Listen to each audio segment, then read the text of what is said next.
You are listening to TBR Radio Presents, the Dixie Heritage Show, with your host, the director of Dixie Heritage, Dr. Ed DeVries. Maybe you remember the last broadcast that I recorded or that I did from Florida. I remember we started that show off with "It's the End of the World as I've Known It." It's kind of felt that way here the last couple of weeks here in Maryland. It's been interesting to say the least. Yesterday, Governor Hogan gave a speech there at the state capitol. It should have been a Maryland Day commemorative speech, but instead it ended up being the coronavirus update speech.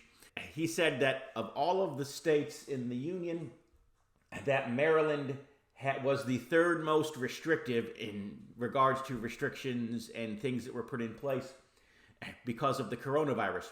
Now, I will say that I was glad that a full, complete lockdown wasn't put into effect because there's still a lot of stuff that I need to move out of storage and get into the new offices and the new studio and so forth. And I was able to actually start that process yesterday. It's still a work in progress, and so we still have some work to do, maybe in another week or so. But I can say I am so excited that we were able to get the floor in on the literally the day that all of the non-essential stuff was supposed to be shut down. That was the second day of our floor installation. And we were able to get it in before they had to shut down on that. So we grateful for that. And so now that the floor is in place, we're starting to get some furniture in place. For example, I am finally sitting at a desk and not at a card table. So that is progress. I would do this as a video for our people who listen and watch on YouTube, but just can't get the lighting quite right in this room, and the video would be a wash. And so when we can figure that out, we are going to do so. But until then, we're just glad that we're able to keep the programming coming to you. Coronavirus. You know, I just still don't quite know what to think about it. If you read my Dixie Heritage newsletter editorial here a couple of weeks ago, I had made the comment that they wanted to put all kinds of restrictions on people, you know. For example, no gathering of more than 10 people. And so I said, well, you know, Congress has more than 10 people. So why doesn't Congress shut down? The president's cabinet has more than 10 members. Why doesn't his cabinet shut down? Army brigades and battalions and units have more than 10 people in them. So why doesn't the Army limit all of its operational procedures to groups of 10 or fewer soldiers? You know, what about police departments? You know, why don't they limit themselves, you know, shut down their SWAT teams and so forth? When the government starts placing its own restrictions upon itself, then I'll think that this is serious. Well, the government has started to place some of these restrictions upon itself. You know, Congress has basically shut down, and state legislatures are shutting down, and I know at least in some places the police units the police forces are reorganizing themselves so that you never have more than 2 or 3 officers together on anything. You know, we are seeing some restructuring there in government, so maybe there is something to this. In other words, I'm thinking, you know, I said I would rethink it when that happened, and that's starting to happen, and I'm starting to rethink this. You know, the truth is I still don't know what to think about coronavirus. There's a part of me that says it's the flu. Is it a nasty strain of the flu? Yeah, it appears to be, but it's still the flu. And so there's a part of me that wants to just totally dismiss this thing, and yet there's another part of me that's like, you know, maybe I need to become more concerned about this than I have been, and maybe I need to take this more seriously than I have been. Not that I've not taken it seriously, and not that I've not taken precautions, but you know, I said that when certain things happen that I would rethink my position, and so I just want to let everybody know that I am in the process right now of rethinking. You know, if you're looking for me or any other radio host or, you know, somebody to tell you what you should or shouldn't do, I'm not going to be your guru in this situation. I'm not qualified to be your guru. You know, I don't think that that's my job. I think that you need to think these things through for yourself. But I will say that, you know, it's always better to err on the side of caution, and that is kind of where I'm falling in my reconsiderations of things, that it's always better to err on the side of caution. I know for example, as a pastor, I just cannot in good conscience close the house of God. And so if people come, I am not going to turn them away. We're going to continue having services. But last Sunday, we live streamed the service for the first time on the internet. And so we probably had about 300 people that were watching the stream on their phones, on their tablets, on their laptops, on their desktops. And they were watching the stream as we were having service. I mean, our deacon chairman gave the announcements. We had about 4 members of the choir. And so we sang. Our choir director led some congregational singing. We only had 2 people in the congregation. And of course, I was preaching. My wife was playing piano. Our regular pianist had called in, and she didn't know that she wanted to come in light of everything that was going on. And I told her, I said, don't worry about it. You do what you feel is best for you and your family. And so, anyways, long story short, we had exactly 10 people in the building. Had an 11th person showed up, had a 12th person showed up, had a 50th person showed up. I would not have turned them away. And if that would mean that I was in defiance of some order, then so be it, because Christ is the head of the church in all things. And so these orders and these edicts, they don't even apply to churches, because Christ is the head of the church in all things. And so again, I'm not going to shut down the house of God, and I'm not going to turn people away. If anything, the world's in crisis. The church and the Lord are the things that they need right now.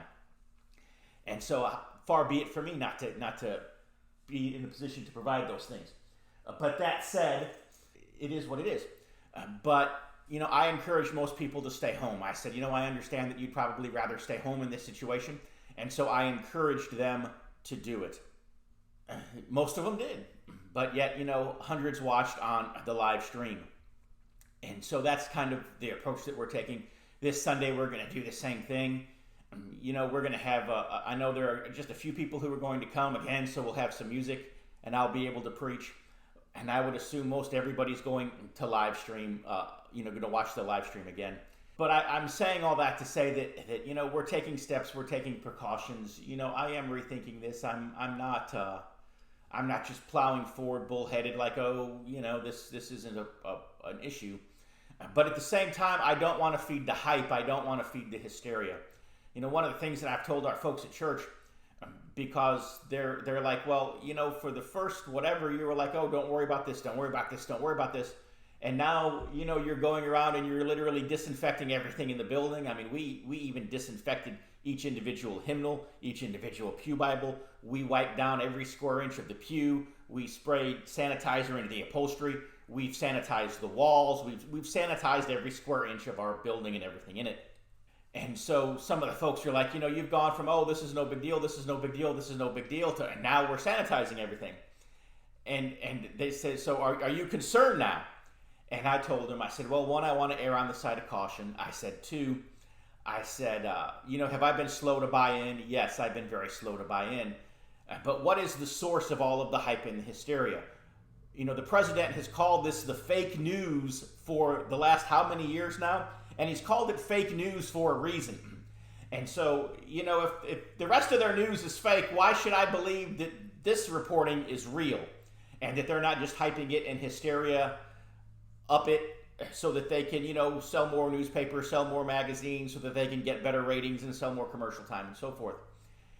Again, I'm not saying you dismiss this because the source of the information coming in is the fake news media. But what I am saying is that, if my buy-in has been slow, part of the reason has been because of the source of information coming in. Like I said, the president called it the fake news for a reason. But, again, do your research and, make up your mind and decide what precautions are appropriate for you and for your family and for your loved ones. Obviously some people are more prone to respiratory issues than others. Some people have better immune systems than others and so forth. But again, just kind of an opening monologue. I'm saying all these things just to say, I am rethinking this, and I said I would, and I am. I still haven't come to an absolute conclusion. Even if I did, I don't know that I would share it with you because, again, at least one of our listeners would construe it as advice, and God forbid that I be the person to give them bad advice or the wrong advice.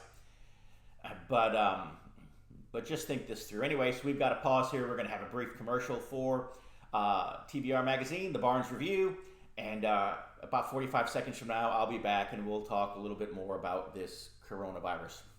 Open your web browser and type in www.barnesreview.org and discover the Barnes Review magazine. In the Barnes Review, you will read vignettes of man, from the prehistoric to the very recent, from forgotten races and civilizations to first-person accounts of World War II and the late Cold War. There is no more interesting magazine published today, nor a more significant and important subject than real history. So visit www.barnesreview.org and subscribe to the Barnes Review. You can subscribe to receive the Barnes Review magazine in its print form, or in convenient electronic delivery. Our host has been a subscriber to both formats for years. So visit www.barnesreview.org and subscribe to the Barnes Review. Back, and I was on the phone yesterday, or was it on Monday? I don't remember. Today's Thursday, so it would have been Tuesday. It would have been the day before yesterday, but Tuesday of this week I was on the phone with Dr. Gregory Alan Dixon, who for a number of years was the pastor of the Indianapolis Baptist Temple. You'll remember his father, Gregory Jerome Dixon, was the pastor who was drug out by U.S. Marshals on a gurney from the pulpit of the Indianapolis Baptist Temple some 19 years ago now.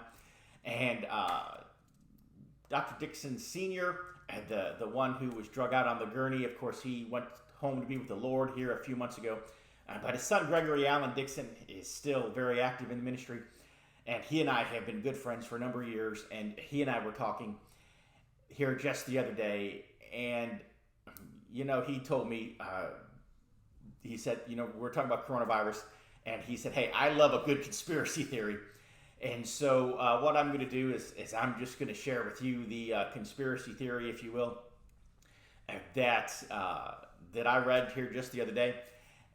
And it is that the economy of the world was about to crash. And the powers that be worldwide knew that the economy was about to crash. And so the coronavirus was a convenient catastrophe. Remember Rahm Emanuel, he was the chief of staff for Barack Obama back at the time when Obama was squatting at 1600 Pennsylvania Avenue. And Rahm Emanuel said this. He said, never let a good crisis go to waste. And so this particular conspiracy theory, I know other conspiracy theories say that the coronavirus is a Chinese military operation, or that it's a secret, UN plan for sustainable development to reduce the world's population. I know there are a bunch of different conspiracy theories going on there, and in most of them, the virus itself was the weapon in the conspiracy theory. In this conspiracy theory, the virus occurred naturally. But the powers that be, the politicians globally, were like, we cannot let this crisis go to waste. And so they are intentionally placing restrictions on people in such a way so that it will crash the economies of the world. I'll put it to you this way. This is a fact. This is a reality. And it has nothing to do with how serious or unserious someone takes the coronavirus. The fact of the matter remains that the death rate for this virus is 2%. And the fact of the matter is that the number of deaths from coronavirus is in the thousands in a world that has a population of over 7 billion. In other words, it's minuscule. And even in the United States, you have about 700 and some deaths and a population of 390 million people. But yet, with all of the restrictions that are going into place and the way the reactions to everything have been by our government, our economy is shutting down and it's probably going to collapse. And so the powers that be in this country and in this world are willing to collapse the economy of our country and the economy of the world to save a few hundred lives or a few thousand lives. And I'm not saying that those lives do not have value. That's not what I'm saying. But those are facts, and sometimes facts are hard things. But these are the facts. But this is the conspiracy theory, that people take those facts to substantiate. And the conspiracy theory is this: the world's economy was about to collapse. And so the powers that be are orchestrating their response to the coronavirus in such a way to go ahead and facilitate that collapse. Then they will blame the collapse of the world's economies not on bad banking. God forbid the bankers should have to take responsibility for what they've done. And they will blame the collapse of the economies of the world not on bad politicians, because God forbid the politicians of this world should have to take responsibility for what they've done and the decisions that they've made over the years. But the economies of the world will collapse, and they will blame it on the coronavirus. And so all of the politicians and all of the bankers and all of the corporations and all of the financial players, if you will all get a pass. Because all of the economies of the world will collapse, pretty much simultaneously. They'll go down like dominoes. The big ones will fall, the smaller ones will follow. And it'll be because of the coronavirus. And so rather than rising up in the streets and overthrowing our governments for having, screwed things up so royally, instead we'll be crying out to those same politicians who destroyed everything. We'll be crying out to them for salvation. Anyways, just something to think about. And of all of the conspiracy theories that are out there, that's probably the one that I like the best. And so I decided to share it with you. Are you saying, hey, Dr. Ed, am I saying that that's the way it is? No, I'm not saying that's the way it is, because I don't know how it is. I'm just saying that's a conspiracy theory that I've heard. And of all the conspiracy theories that I've heard, I like that one the best. And so that's the one that I'm gonna share with you today. But anyways, we need to take another break here. We'll have a quick commercial for the American Free Press, and we'll be right back. Extra, read all about it. If you're like me, and I'll bet you are, you like to be on the cutting edge of honest news and accurate information. 26 times a year, the American Free Press newspaper can be delivered to your door, packed with the kind of uncensored news that I know you're going to appreciate. If you're ever dissatisfied with your subscription to the American Free Press, their guarantee is that you just drop them an email and they will gladly refund the unused portion of your subscription. So what are you waiting for? Visit www.americanfreepress.net. Once again, www.americanfreepress.net. And find out about the American Free Press. Do it today. Extra, read all about it. And we're back, and I got to thinking about something. And that has been the response to the coronavirus by our federal government. And, a lot of people are saying that the federal government needs to come in and be strong and heavy-handed, and that there needs to be a unified and national response. But yet, the Trump administration so far has maintained, and they're right, that some parts of the country are worse than others.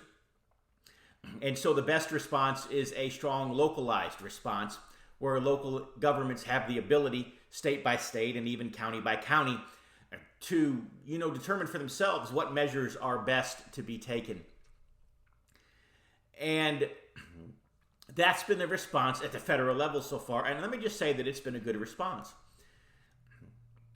But what did our Southern ancestors fight for? They fought for the government that was given to us by our founding fathers, which was a weak or small central government that took care of a few essentials and left everything else up to the individual states that composed it. And so you had strong state governments, you had strong local governments, in other words, and a not so strong central or federal government.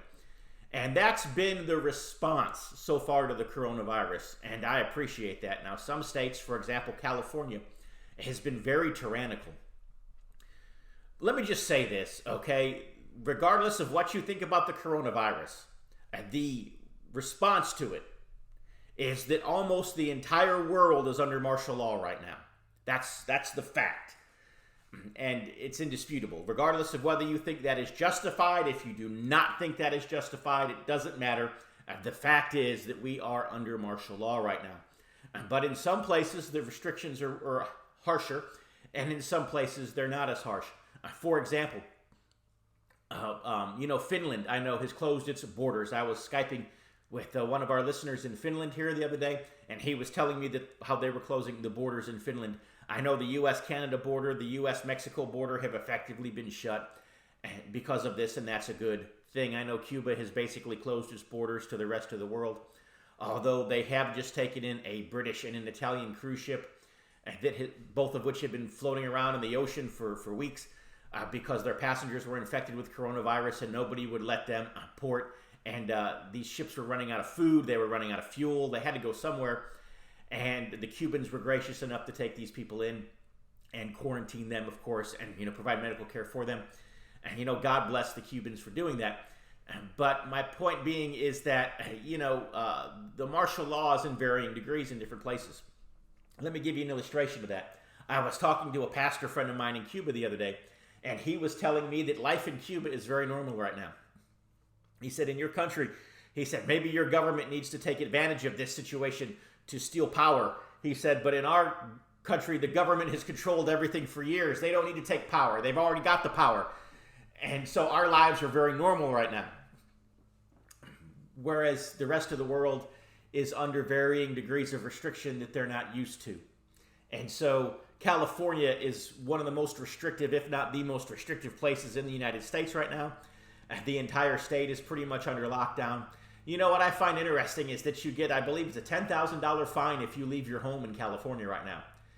But yet this is the same state where they did away with any legal penalties for knowingly inflicting somebody with AIDS. Because that just wouldn't be politically correct. God forbid that, some sodomite in San Francisco can't go out and, rape some little boy and give him a life-altering deadly disease. So we're going to do away with all of the criminal penalties for knowingly inflicting and even maliciously and intentionally inflicting people with AIDS. But yet, that's okay to California, but you can't go out of your house because, you might give somebody coronavirus. It's just crazy. It's just crazy. But, that's the reality in which we live. Our Southern fathers, they fought so that we could live in a nation where the states had the ability to determine these things for themselves and to deal with these issues for themselves, and that the state governments would have the power, and that the federal government would be a servant to the states that composed it, rather than the states being servants to a federal machinery.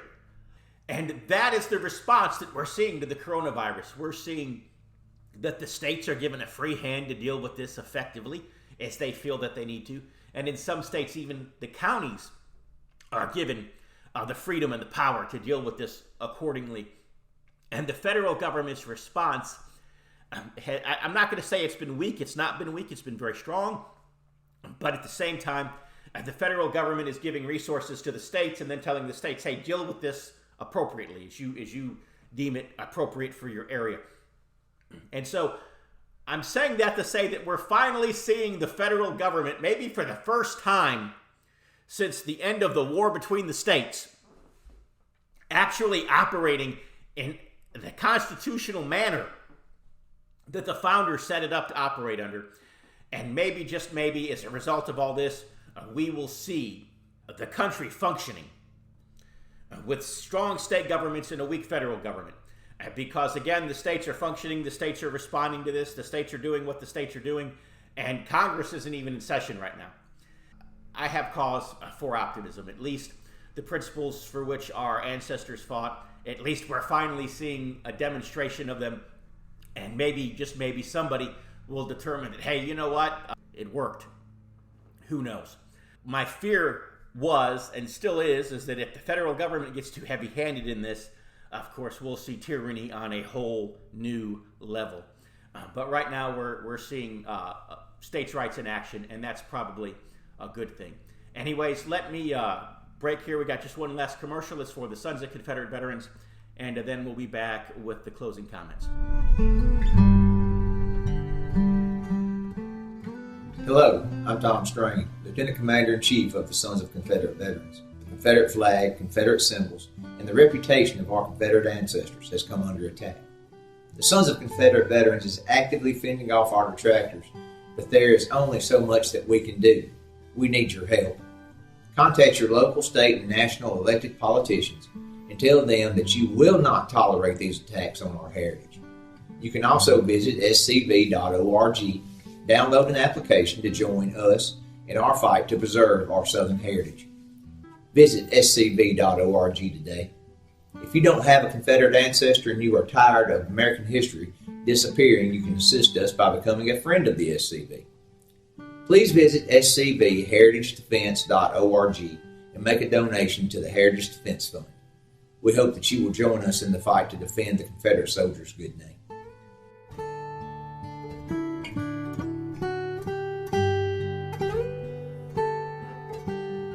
We are back with just a few minutes left in this week's TBR Radio Presents, the Dixie Heritage Show. Today's show has just basically been me rambling on about the coronavirus and just trying to put some random thoughts out there and hoping that maybe as I do, that it'll help you to put some things into perspective.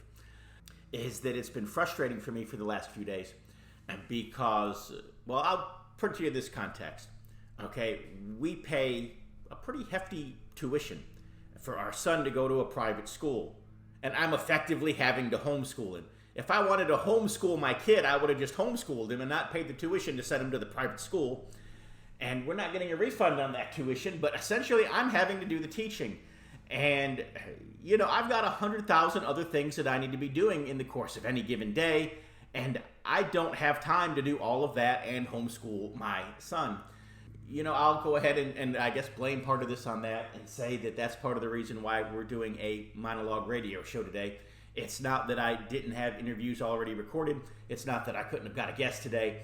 It's that those things take time, especially because there's a lot of editing that goes into that. And this one, hey, I'm just throwing it up there. And it's going to be what it's going to be. I hope you have enjoyed it. Before we run out of time, let me encourage you to go to our website, www.dixieheritage.net, www.dixieheritage.net, and when you're there, check out my online newsletter. You got several back issues that are up there. You could also check out the back broadcast of the Dixie Heritage Show. We need to update the website, and Lord willing, we'll get some of those updates up there soon. But if it doesn't go right up to this week, just understand we're getting to it. It's this move has just kicked our tailbones, and you know, adding the coronavirus to that, and it's just been a job. But anyways, I will say this, is at least with all the coronavirus hype going on, and with a lot of our government agencies' energies being refocused, or they're just shut down right now, is there are no active attacks against our Confederate heritage and monuments, at least not any that we know about. But that does not mean that we should not remain vigilant in the fight, and we do remain so. And we will, of course, continue to keep the newsletters going out every week. We'll continue to put the radio show out. And also, we're continuing to monitor situations, and we're continuing to draft responses to pending legislation and things, because those things will still be there when this coronavirus situation has passed. And so we are putting ourselves into a position so that as soon as these things start to resurrect, they start to come back up, we'll be on top of a response to them. And so if you've ever thought about doing something to support Confederate heritage, Southern heritage, now is the time to do it. And so go to DixieHeritage.net and consider clicking that donate button, and consider giving a gift, however large or small, whatever the Lord lays on your heart, to help us with the good work that we're doing here at Dixie Heritage.